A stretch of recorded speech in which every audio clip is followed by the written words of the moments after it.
Alright everybody, the Suicide Squad 2 has been causing and sparking a lot of conversation about how really bad in comparison 2016 Suicide Squad is compared to this newest Suicide Squad film.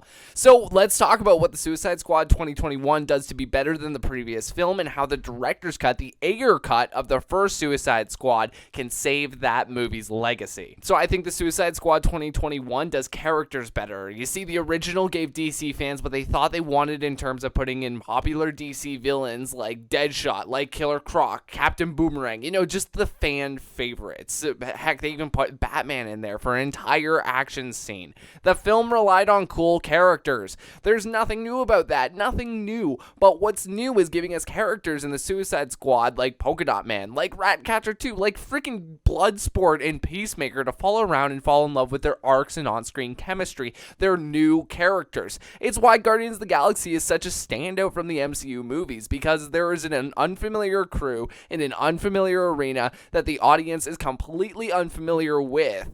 Being unfamiliar is uncomfortable, and curiosity is all we have to ride off of when we're uncomfortable and, unfamiliar with something. And curiosity is why we go to see movies in the first place. James Gunn says superhero movies are losing their heart. What he means is that we need a fresh, new take on the hero genre, and the best way to do that is to introduce new heroes and new characters to get to know. Next, we have to talk about the soundtrack, which is a staple of the Suicide Squad, like the song Rain by Grandson and Jesse Reyes. I'm still humming it. Compared to the radio songs of Suicide Squad 2016 that ruined the movie, that literally made the movie feel like one big trailer, James Gunn put in his film, this new Suicide Squad, new songs and old songs, but songs that the audience isn't familiar with. In fact, it seems with each film he does, whether it be an awesome mix or background score, James Gunn seems to revitalize old songs and embrace the new ones too. Case in point, with the song Rain is a song made for the Suicide Squad film, and with Guardians 2, James Gunn put in the film the song Lakeshore Drive, a song forgotten by a generation obsessed with rap, this generation,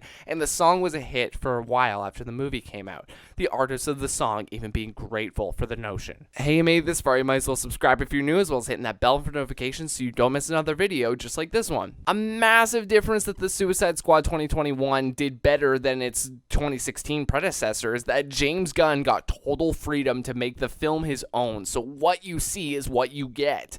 The Suicide Squad is the director's cut of the film, Gunn's total vision. Warner Brothers did not interfere, all they did was pay for the film. However, with the first Suicide Squad, they took David Ayer's vision for the movie, David Ayer being the director of the first film, and reshot 80% of the film so that it would fit into the comedy genre after the failed critical success of Batman v Superman's dark tone. Meaning that there exists a whole nother movie out there because 80% of the film is totally different and still shot, and is a drama action instead of the comedy action that we got. We need the release of the Ayer Cut to fix the first Suicide Squad's legacy. Let's look at the track record for a second here. The Snyder Cut of Justice League was fantastic and so much better than the 2017 version that we got. So the director's cut was better in that sense. The Suicide Squad 2021 is a complete director's cut and it's fantastic. The rest of the other ones are decent in their own respect, the other DC movies, but they suck all the same. And it's because WB interfered with the director's vision.